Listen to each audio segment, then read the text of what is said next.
Sweet. Thanks, Roger.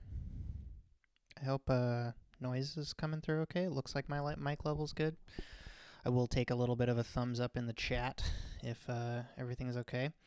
I don't actually remember if I posted this as being public or not. Uh-oh. Let's see if this is actually just Patreon or everybody can see this. We'll see how many people end up joining. That would be funny if everybody, all the YouTube subscribers could see this. That'd be great. Hello, hello, hello. Yeah, I think this is public available to anyone on YouTube. Sweet.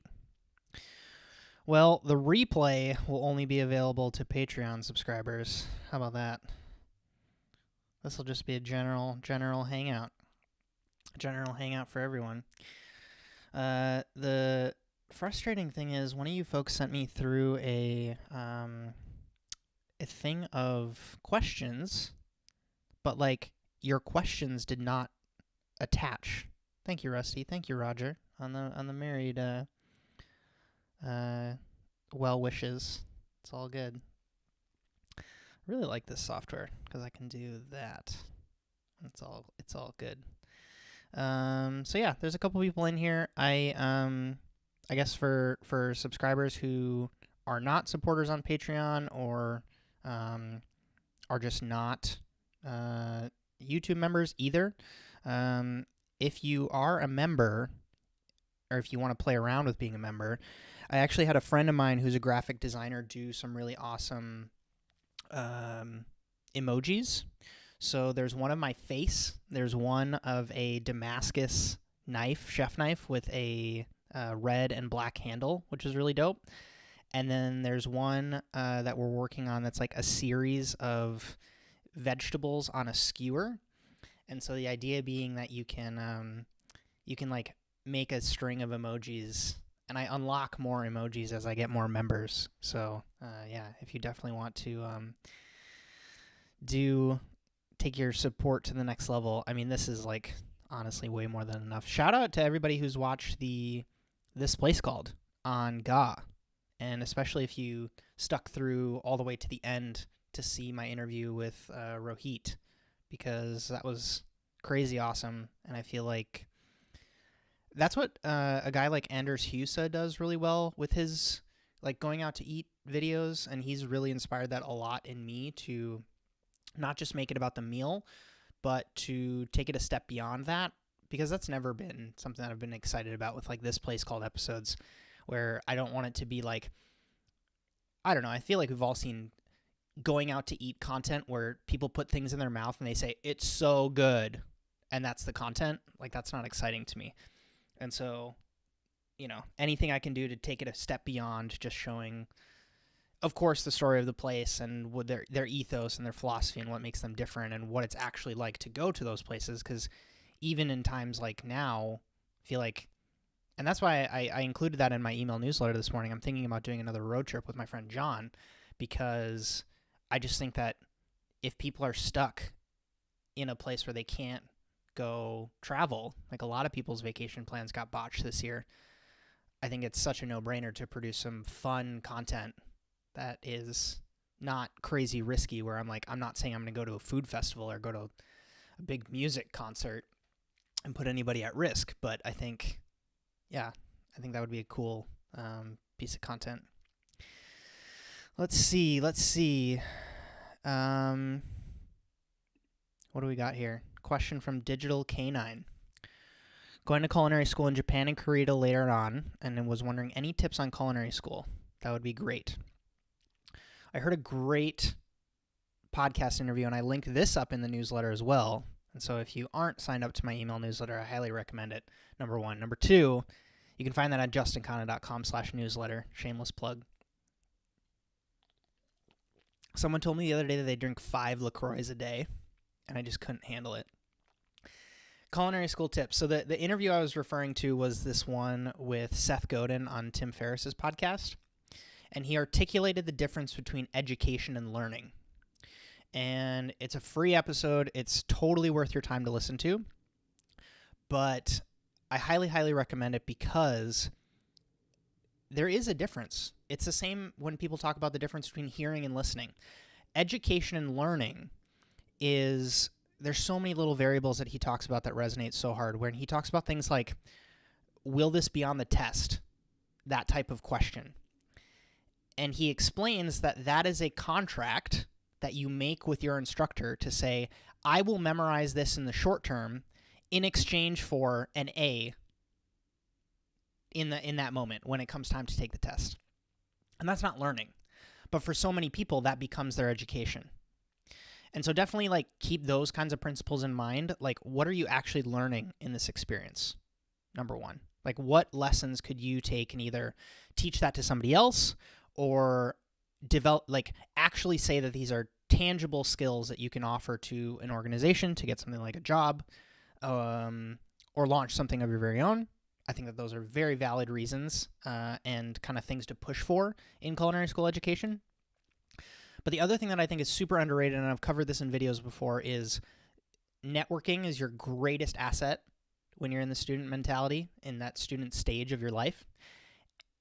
Not just interpersonally to try to like get close with your peers, but you have this amazing capacity where you could you're doing it right now. Like you reached out to me, you said, hey, I'm a student, I need XYZ.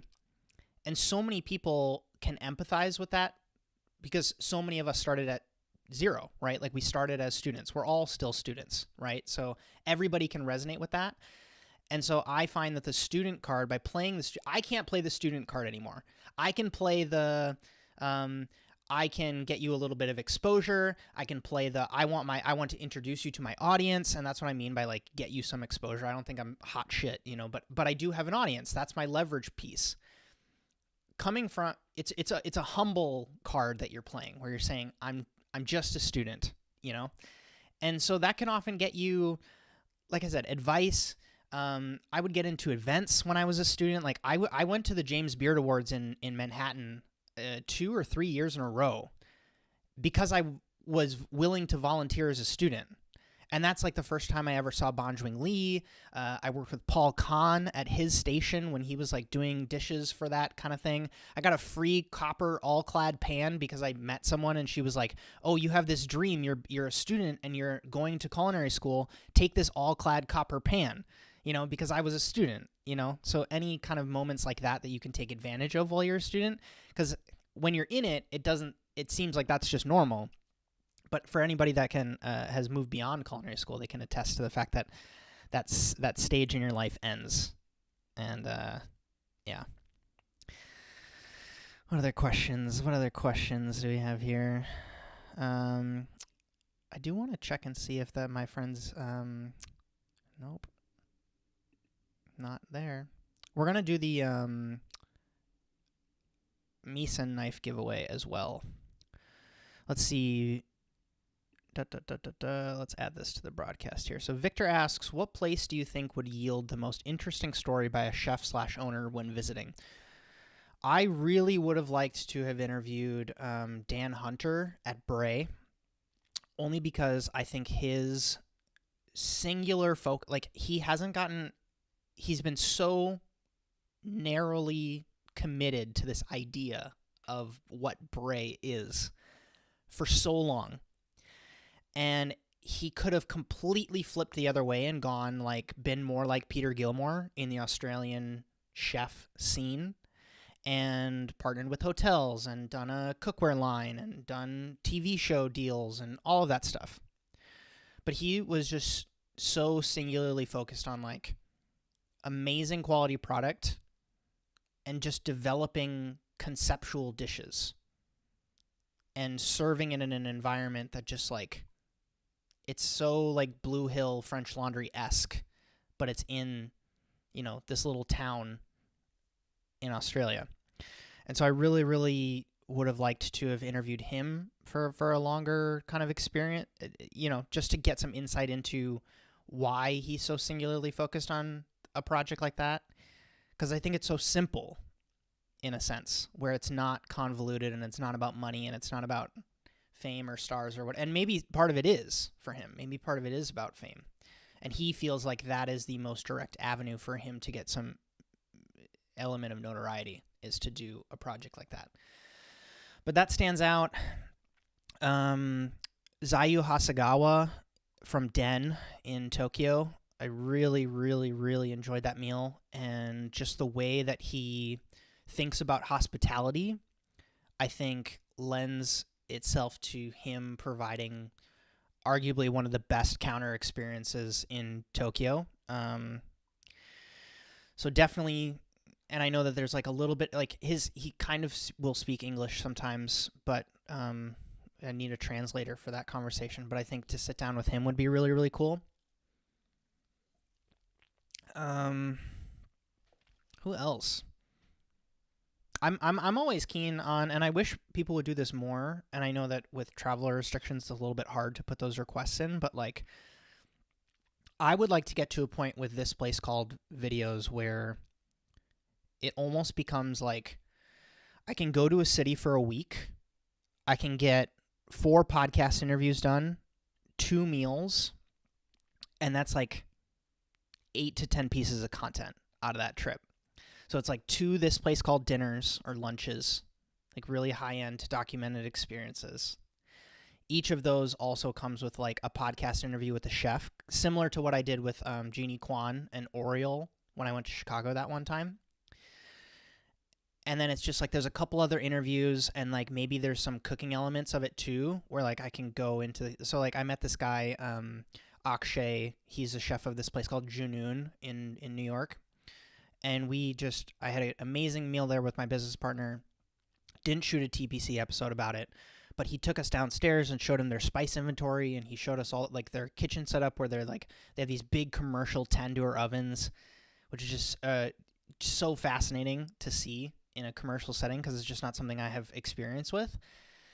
And so to have someone, either me vlog it and I have someone else edit it because I just don't have the time, or to have someone else follow me around with a camera, I think that would just be an amazing, because then I can focus on, learning something myself, and just sharing the stories with you folks. I think that's like a really cool way to look at it. Marco, you will get into a resort. I have no doubt.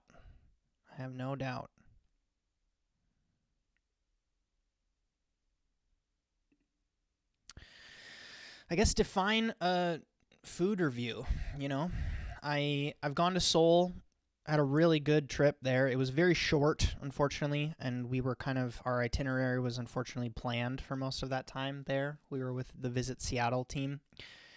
And so I didn't have all that much time to go and explore, and I didn't shoot any TPC videos there because I was actually doing a video project for Visit Seattle for my friend who's an artist there. Same with Japan. Like, I have a bunch of photos from my meal at Den, and yeah, I just don't. There's another great podcast where me and my friend Patrick do a big thing on Japanese convenience store food. But yeah, you best bet. Well, actually, this year, my bachelor party was not going to be a big blowout in Vegas because that's just not me. I think most of you folks know that have been following along for a while. Just know that's not my style. It was going to be me and my 3 groomsmen. We were going to go to Japan because my now brother-in-law has never been to Japan, and he just really loves whiskey. So I was going to get him a bunch of Japanese whiskey. And then, of course, my 2 other friends are just ex-chefs or in hospitality. And both of them had never been to Japan. And so I kind of wanted to, rather than spend a bunch of money in Vegas, just have a bunch of fun in Japan. And I totally would have shot a bunch of content had that happened. But obviously, COVID. Let's see. Best culinary gift for graduation. So this is funny. So my culinary school gift upon graduation was my green-handled Ninox knife. And the funniest part about that knife is that I actually prefer the red handle better, but I refuse to give up the green handle chef's knife because it represents a moment in time and an achievement. And so even though my love for the actual knife isn't that high, my love for what it symbolizes is greater than the actual physical object. And so I keep that knife. And so why I say that is that I don't necessarily think that you have to get a, $500 plus piece of equipment. Like, you don't have to get someone anything expensive. I think as long as it kind of is a page turner of a, gift, whether that's, like, I also would have really gotten jazzed about like food experiences. So it might not actually have to be a physical object, but like, I don't know, if you're in the Bay Area and you get someone a meal at Cezanne or Benu or, insert restaurant that they're excited about, that might actually be more impactful than a new knife, So think about that. Maybe that will help. What's my opinion on what they did with Bon Appetit not paying chefs? I don't know enough about it. I am not guilty, but like, I went to Bon Appetit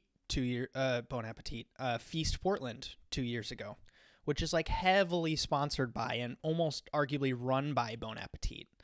And all of their editors are the ones doing the fireside chats, and they dictate all the programming.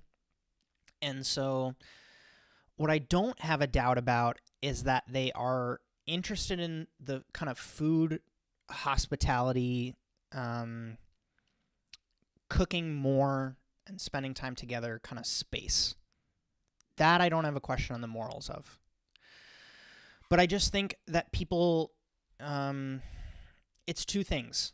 I think that there's an overinflation of what it means to be an editor at one of these magazines.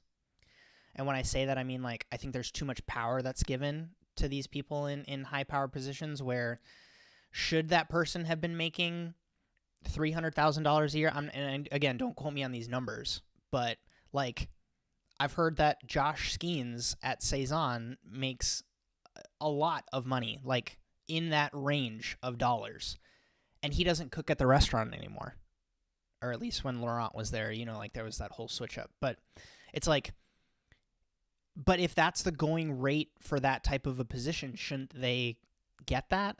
I think the thing that pisses people off is like people having camera exposure and being relied on to make the content possible, not getting adequate remuneration for that. And where I think that differs from, if anybody wants to draw similarities to like staging at a restaurant, the thing that I always kind of like to remind people with stages is that, like, if all the free labor from from most restaurants, from the staging perspective, and there's the outliers, right? Noma, El Bulli, like a couple of the other Nordic ones and Spanish ones, and maybe some in the UK and some in New York. If the free labor at a restaurant completely goes to zero, can that restaurant still continue to function at the level that it needs to operationally? And for most places, it's yes. So the free labor, or the underpaid quote-unquote labor, is actually a transaction that's happening between those two parties in a way that's greater than dollars.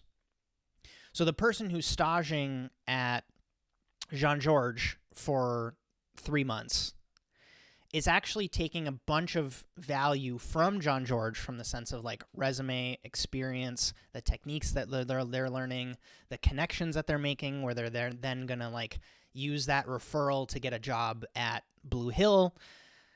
That transaction is greater than dollars. And I think that there's a lot of people, and I can't speak for them because I haven't spoken with them, but I think that there's a lot of people at Bon Appetit who are probably doing a similar dynamic where, yes, the editor was getting paid $375,000, and it seems like that's exorbitantly large compared to someone making $50,000 as a on-camera presence.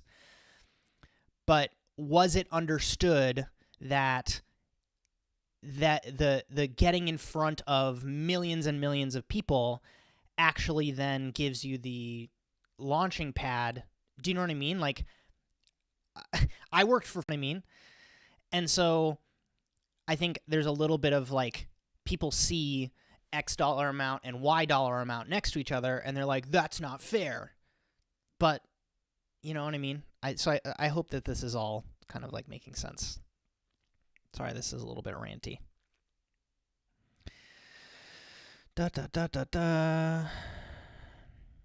More questions. Stage POV, 100%. 100%. I believe it or not, it was in 2018 or 2019. I pitched a whole series to Vox, not in a formal way. I just like sent an email to just Vice, because I wanted to pitch a series where I would go stage and then just kind of like day in the life a little bit of being a stagiaire in a professional kitchen. So staging is top of mind. I would love to get back into staging when it's a little bit more realistic. I just know that there's a lot of places who they want to keep their team as its own pod almost. So they don't actually want more people coming in and out of the kitchen or in and out of the restaurant from, being behind the scenes, because it's a liability, right? Like if I'm coming from Seattle and I fly to San Francisco, or if I fly to Austin, or I fly to LA, and I go into that kitchen and I infect everybody with COVID, all of a sudden that's a huge hit to the restaurant, because then now they have to close and they've just lost an immense amount of revenue. And so I would hate to put anybody in that type of a position. Let's see. A little bit in the chat on Food Arts Magazine. I haven't done enough. There's a bunch of magazines I have that I haven't dove deep enough into. I just bought the newest Fool magazine, the Japan Fool. Highly, highly, highly recommend it. Let's see. Another interesting question from Victor. Any food-related roles I think is wildly unappreciated and should get bumped up in modern media? Foragers, ceramicists, microbiologists, and the like. I think a little bit of that counterintuitive nature of those roles comes through with that type of question, because a lot of those people don't actually want to be in the limelight. And they choose those roles in particular because they want to spend all day on the forest floor. They want to just sit at their pottery wheel or with the kiln. And it's a little bit intimidating for them to, be out there and be in front of the camera. I think the point that I get more excited about, and I actually think is a little bit more sustainable as a piece of advice for people in those industries, is to take the direction of a friend of the show, Mareko Malmasi. He is a knife maker. He's now in kind of like the Seattle area. I think he's closer to Olympia now. But him, like Don Wynn, I had him on the podcast recently, like lead with education. So does the world have like the Emeril Lagasse of foragers? I don't think so. I think the closest one that comes to mind for me was like the diver for Noma, Rodney, something like that. Someone correct me in the chat. But he became really famous because like he would do all the diving to get the scallops and the weird clams for Noma and Faviken. But he's like, and I don't, there's stories of him going back and forth, but like I'm pretty sure he's like an alcoholic. You know what I mean? So he was not exactly like the model for Food Network to take him on as a host and create this whole show around him and make him the next, insert name. So, you got to kind of decide if you are a ceramicist or a microbiologist and you specialize in unique different types of yeasts used for winemaking or beer making or cider making. Do you want that limelight? Number one. Number two, like, I'm bringing up another Seth Godinism again here, which is like, what is it for? So it's like, that's why I think the education route ends up resonating a little bit more with people, or it's an easier path to publishing for people, because all it is like and I'm guilty, like I'm doing this, right? Where it's like, I know how to do this thing. Let me tell you what I know. And I think that's an easy way for people to kind of like get modern media exposure, if that's what we're talking about. But then it's like, is there a 13-season run that a microbiologist could do? Possibly. Is it in service of another type of project where, I don't know, they actually want the head microbiologist job at insert nice craft brewery? Because if that's the case, like, you can actually almost hack your way to the top from the perspective of like, start out as a, microbiologist, like learn everything you can, start to put out content, share it, and then that's a really easy way to get your dream job at your place that you would want. Like, I can only imagine anybody at the Noma fermentation lab got in touch through some sort of like, they wrote a paper at their school, they did a bunch of research projects, they, worked at XYZ restaurant and, found a way. Like, these are all third door opportunities from the perspective of like, it's not the front door and it's not being ultra famous. It's like you find these interesting ways through the back. So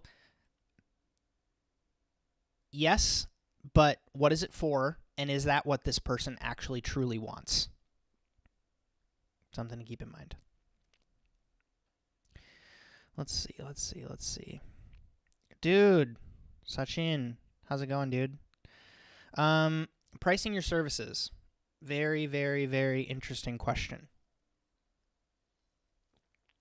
I covered this a little bit in my interview with Chris from the Chefs Without Restaurants podcast. And I think you're coming from that podcast, so I think you want a little bit more info, if I'm not mistaken. So, if you can, don't post your prices publicly. Because in an ideal space, in an ideal world, you're actually trying to increase them over time until you get to that number that you're happy with. And only you can tell me what that number is for you. So let's use some nice round numbers, right? And I extrapolate this out from the there's a couple worksheets online that you can do to just calculate how much either the business needs or how much you need. And this again dives into, are you doing this by yourself? Do you want to kind of build a small ragtag team where you do these on a regular enough basis, pop-up style, private event style? Do that worksheet, come up with what that number is, one for you and one for the business, and start your pricing around that. Because then once you have that baseline, you at least know what type of value you need to either justify that price or kind of like overshoot it. Because if you decide that you need to profit $1,000 a month as a business to be able to like pay all your employees, pay for all of your equipment, pay for transportation, pay for your rentals, pay for a venue, put money away for taxes because you need to pay taxes. And if you decide that that's your number, then you can kind of reverse engineer from there and decide, okay, I need to be charging, if I charge $55 a person, I'm not going to be able to hit that profit margin that I need to hit. And so then you might decide, well, if I can't hit $1,000, this client's budget is around that $55 a person price. And so I actually need to not take as much profit for this event, but I'm going to ask my friend who's a photographer to come photograph this event for me. So now, yes, I took a little bit less money, and there's other little like negotiation tricks where you can say like, well, I'm going to give you a discount on this per person price because the client wants that price. You say, oh, well, we would normally do this for $75 a head. I'm happy to take this as a $55 per person event with you, in the hopes that that's kind of like a little bit of a relationship manager, but then you've also padded yourself by having someone there to shoot content for you. So then the next time you want to sell a client on that $75 a head dinner, you have assets that you can say, last time we did a $75 a head dinner, because again, that's the price that you told the client and you discounted it for them. This is what it looked like. And then you can show them all of the beautiful photos of you executing that. And so like that then has the client say, yes, $75. Now you've just, upgraded your price. So now $75 is the rate. And then you just keep going from there. I hope that at least helps to start. The biggest thing with is relationships and assets from the perspective of physical and digital assets. So if you can invest in a better blender, if you can invest in better plateware or cutlery, if you're providing that, if you're not doing rentals. So that's what I did when I started. So when I started doing pop-ups, I would basically take every dollar that was profit and buy a new set of plates, buy a new set of silverware, get those new glass bowls that I wanted, get a new ISI canister, get a new hand blender because I hated bringing the big Vitamix to every single event that we were doing. That's how I bought the Pelican case, And so I actually wasn't all that interested in, because I was hustling both, right? I was doing pop-ups, but then I was also working on a food truck 3 or 4 days a week to pay all my bills, my personal bills, so that because I did that number calculation and I was like, oh, these pop-ups, doing them in this cadence isn't going to make me enough money. And so I had to do both, right? So I had to work, and then I also had to do the pop-ups and take money from that and, just reinvest it back into the project. So, and that actually made it a little bit more competitive for me because because I didn't need the money, I could charge less on the experience, which then got more butts in seats. And then those people told more people, so then it became easier for me to sell out events as they went forward.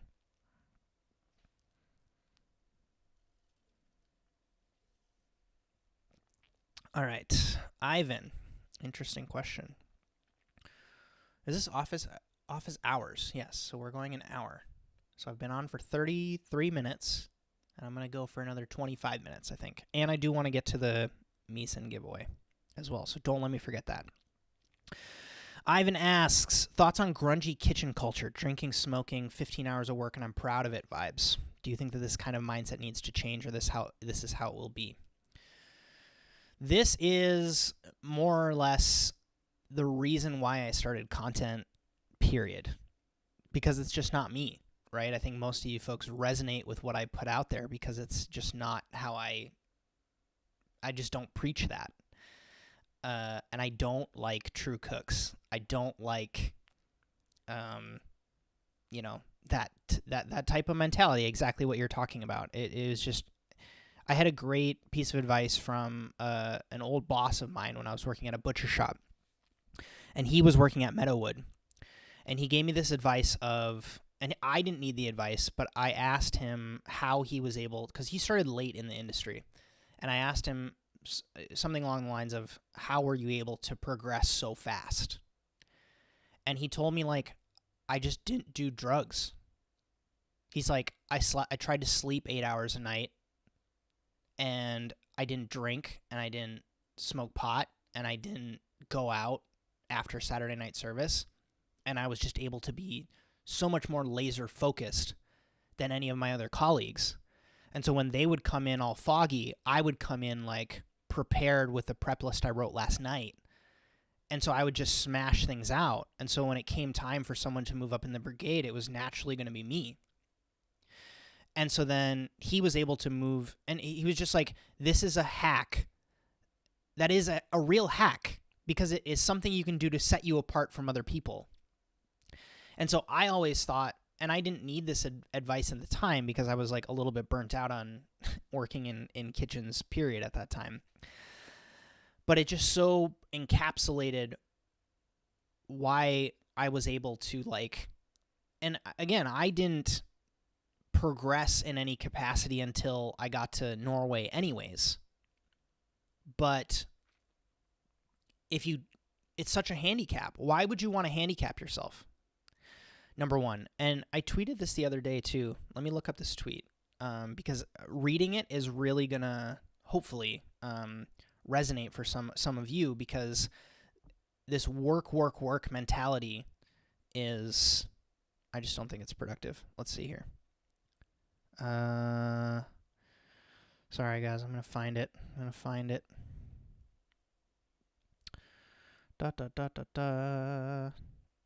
Kitchen speed and organization. Okay. It's not here. It's continuing. Okay, wait. Yeah. That was kind of it, but not really. I'm looking for stuff with... There needs to be a better way to... There we go. If you begin to attach your sense of success to the amount of suffering associated to the process of doing work, you have gone too far. That's in relation to the I do 15 hours of work and I'm proud of it kind of vibes. Because if that's the goal, to work yourself to the bone, there are ways, like you should get a job on Wall Street because you're going to make more money and put in the same amount of hours. So I don't necessarily agree with it and it's hard because a lot of people hear that you don't need to work 15 hours a day and it gives them an excuse to work less and to just kind of coast. So I think of it from the perspective of like direction versus speed, because as long as you're going in the right direction, you could realistically have an amazing 30-year career. But if you are pointed west when you need to be going north, you could work exorbitant amount of hours, but you're going in the wrong direction. Like you're not heading to where you actually want to be, where your real goals are. And so I think about that a lot with things like this. But yeah, Ivan, I it seems like you don't support it. I obviously don't necessarily endorse it fully. There's another side of me that has, recently kind of come to appreciate certain elements of it from the perspective of like true genius and creativity can often come from really troubled people. And so at a certain point, you don't want people to be unhealthy because it jeopardizes their life and causes a bunch of other problems. But this gets talked about in comedy a lot, where if you don't have these kind of like peaks and valleys and life experience, you can't actually, there's nothing to express. People talk a lot about like expressing yourself through food, which I have another video I'm working on relates in, kind of tandem with that. But it's like, you don't want the person who's never experienced any sort of struggle in their life to be either talking about struggle or, trying to express something, because there's no story there. So how do you draw that line? Because the sometimes the most troubled people are able to create the most masterful creative works because they feel more, they're just naturally more expressive.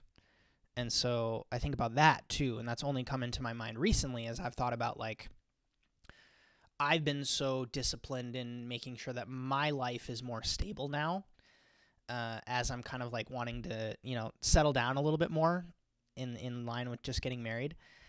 And so, and I think about that sometimes where it's like, does that inherently make me less creative?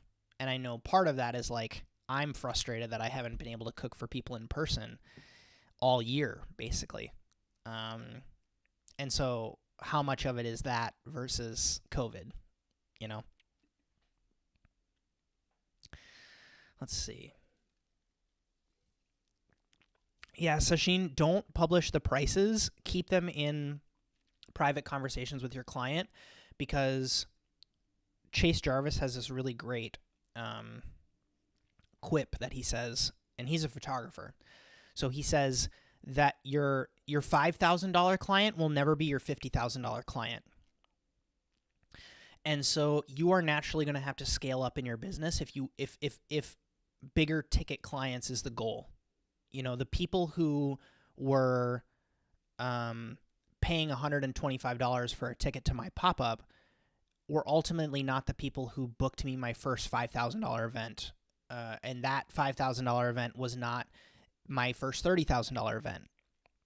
So you have to understand that it's going to work its way up, but be so careful about like doing it just for the money, because and I get the vibe from you that that's not going to be how it is, but it's so easy to just get addicted to growth in dollar amounts, where ultimately there's this weird tipping point where you're actually better off doing $175 per person dinners because you actually like the clients that you're cooking for.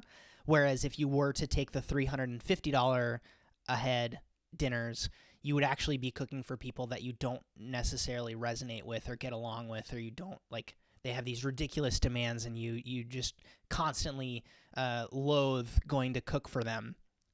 So optimize for the right thing, I guess, is the advice that I would try to give to you. But yeah, if people see that you're the $75 a head chef on your website, those are the types of clients that you're going to attract.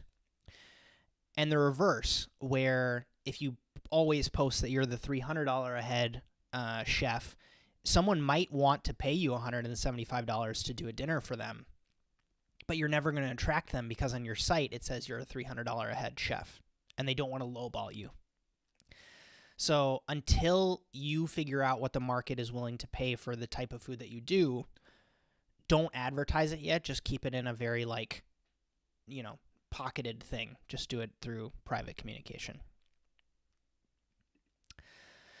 Toby asks, how much responsibility should a junior sous have? I think this really depends on the restaurant and how the rest of the brigade is set up, because if you have a big group of really responsible line cooks underneath, they might actually be able to focus on different things, and contrast that with like if they have another team above them, because that's the nature of a junior sous position, right? Is that you're between things.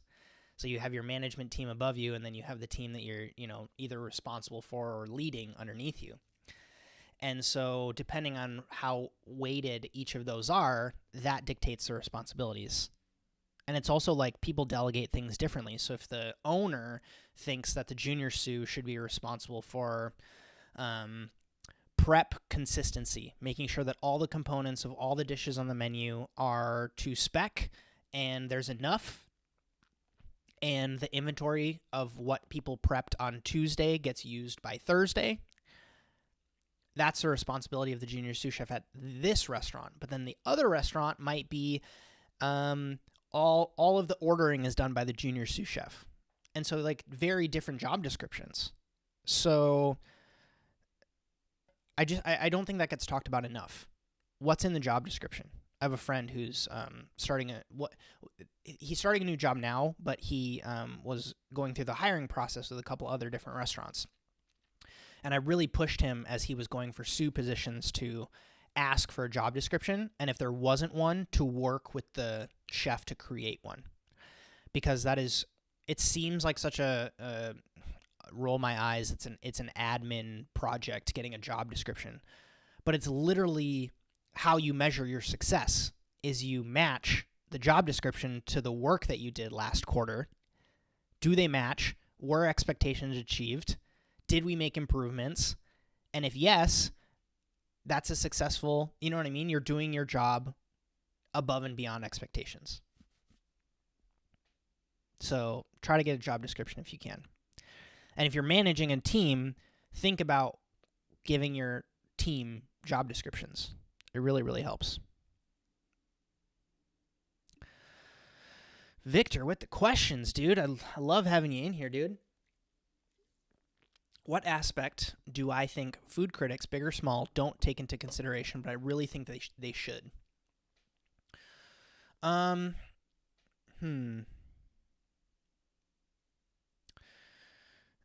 think there should be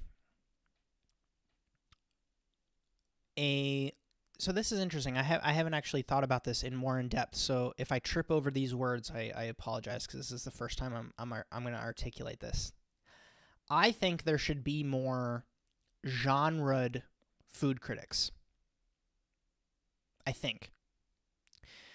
And where that comes from is that I think that almost every single food critic deals with this issue of, I really like, let's use this as an example. I really like food on the 2 to 3 Michelin star end of the spectrum. It comes time now for my editorial team to send me to go review the Bib Gourmand pasta place or the taco truck. And now I have to write about a taco truck, but I'm used to writing about 13-course tasting menu experiences. Wouldn't it be great if that food critic almost in a way like stayed in their lane? And when I say stay in your lane, it can be taken as a bad thing. I'm talking about playing to your strengths. I don't think that the person writing about the tasting menus should write about the taco truck if they don't feel comfortable writing about that taco truck. And on the flip side, I feel like there's a lot of people who just like these kind of like food porn Instagram type of content, like very food beast style content. And all of a sudden they get the opportunity to eat at 11 Madison Park, or all of a sudden they find themselves at Somni in LA, before it closed. And they're just like, they don't know how to articulate what they're experiencing. They don't know how to thoughtfully produce content about it, because that's what food writing and food critic, you're producing content. And this comes back to like my thing on my whole beef that I have with Ryan Sutton, my fake internet beef, because he refuses to respond to my tweets, my Twitter DMs with him, because I want to have a conversation with him and talk through some of these things. But I don't feel like Ryan Sutton is the right genre of food critic to review Momofuku Co. He's just not. He loathes every aspect of expensive food experiences. So why is he writing about it? And then take that sentence and apply it to any other thing. You know what I mean? Like, if you're super into writing about, I don't know, casual, rustic Italian experiences, why are you covering the French bakery down the street? So almost like play to your strengths a little bit more. And be confident about it. Because writers get stressed that doing that will pigeonhole them. And that will cause the amount of prospects that they have to go down. And the fear is that they won't have enough work. When I would argue it goes the opposite way. You actually become known as the expert in insert your thing. And then when the new rustic Italian place opens, the only voice people want to hear from is you. You are the authority on insert subject. And I think that just doesn't get talked about enough. Let's see. This is a good idea. Virtual meeting on culinary school. It's a really good idea.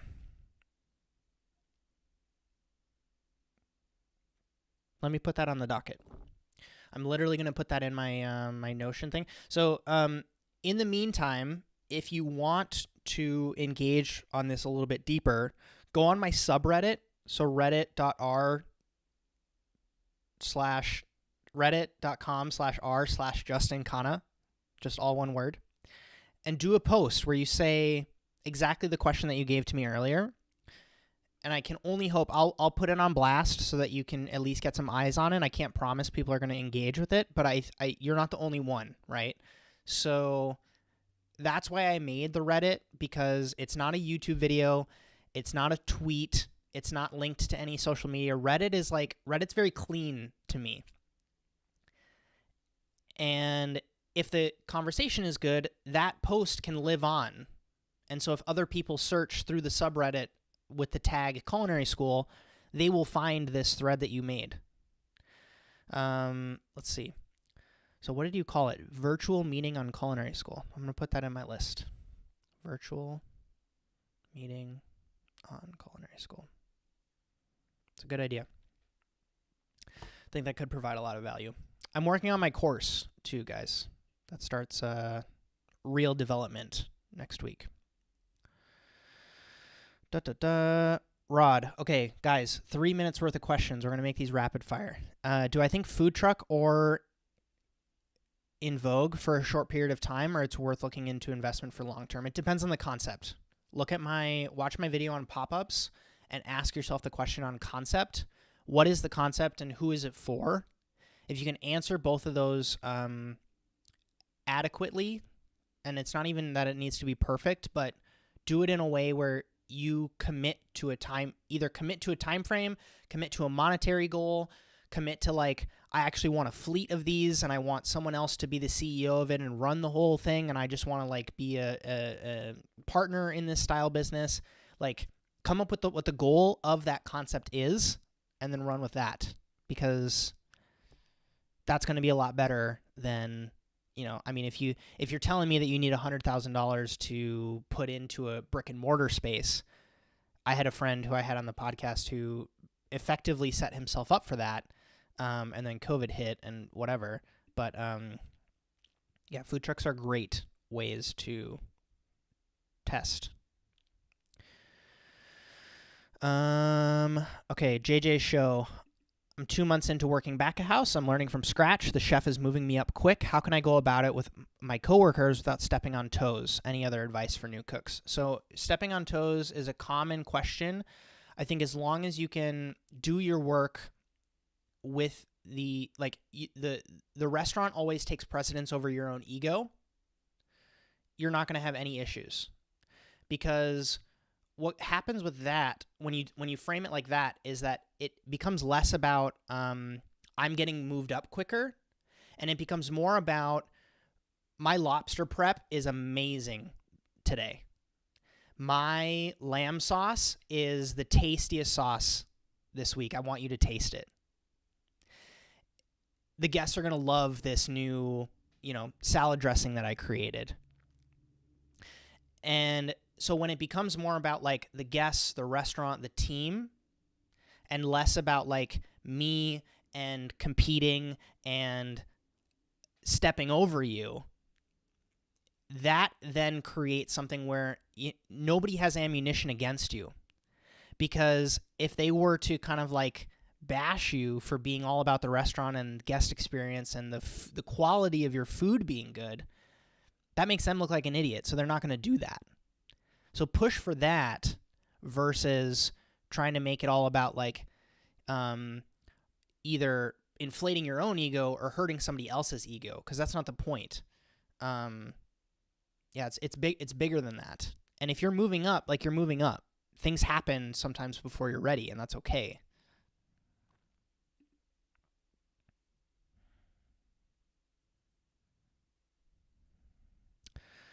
Questions.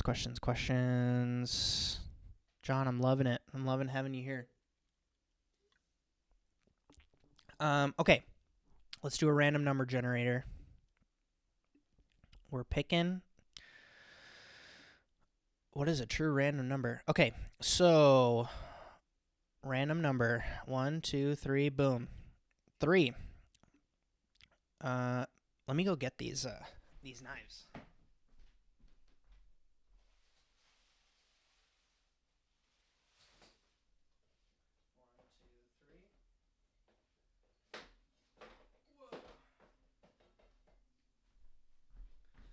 Didn't have my props ready. Okay. So let's see. First one, we'll do a chef knife first. This is for number 3, which on the comments was Sean. Sean H. Sean H, you got a knife. Congrats. I'll be reaching out for that. Okay, let's do Santoku next. We're doing a knife sandwich. So chef knife, Santoku, chef knife. Let's do another random number picker. Number 5. 1, 2, 3, 4, 5. Halfdan, you get the Santoku, bro. Would love to try it and then probably gift it to someone for Christmas. It's all you. It's all you. That's what you get. And then the last one. Generate. Come on, dude. Number 8. Last comment. Brian G. Would love to get your partner a knife so she stops stealing yours. Well, consider it done. I need to write this down. Let's put this in sticky. So, new. Oy vey. There's so many windows with this application.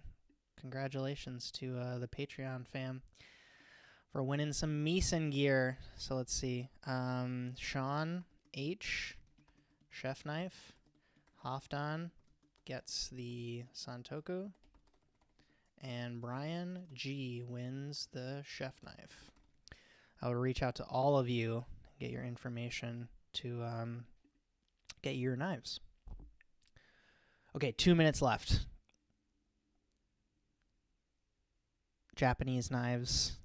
You need better knives. Do it slow, dude. It's taken me 11 years to get the knives that I've gotten. And it's sweeter that way. You know?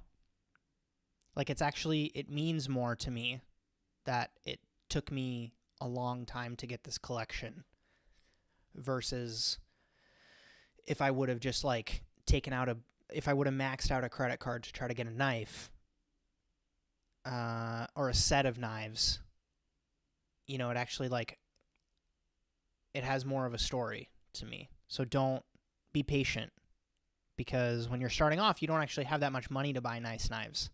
But then later on in your career, you do, and most people do. And so be patient. You don't have to have the whole set right now, regardless of what your goals are. Any videos or dates you want to plug for us before bidding adieu, go watch this place called Ga, for sure. And comment, of course.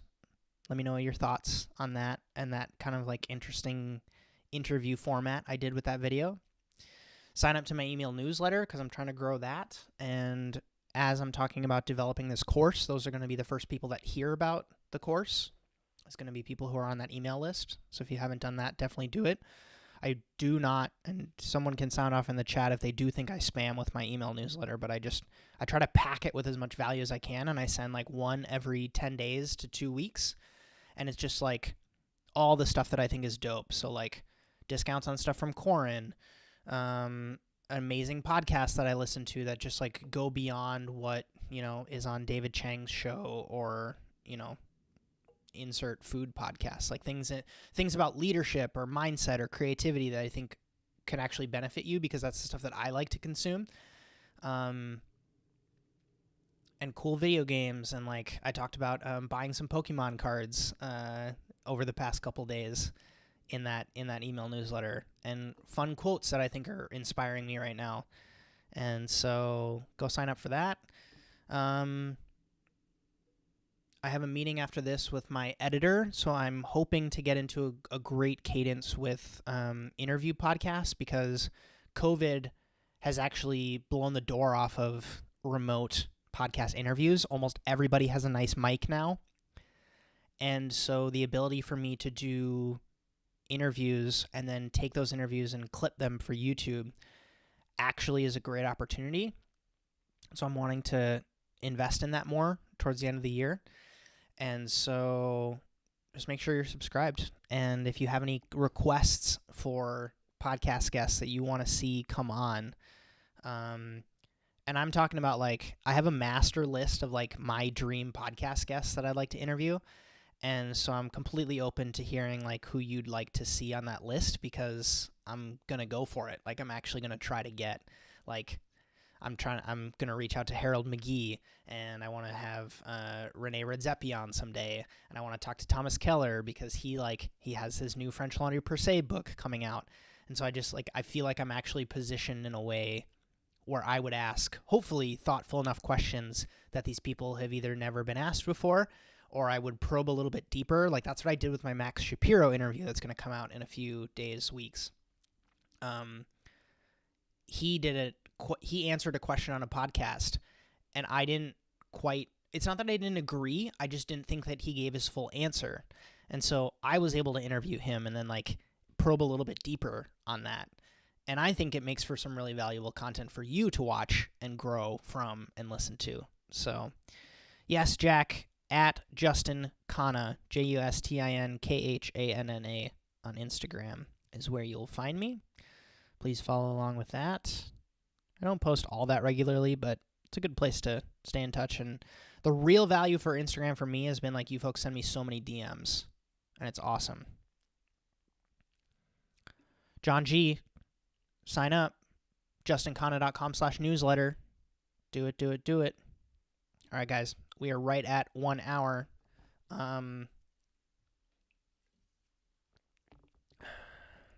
Thanks for joining. This was supposed to be private and just for Patreon people.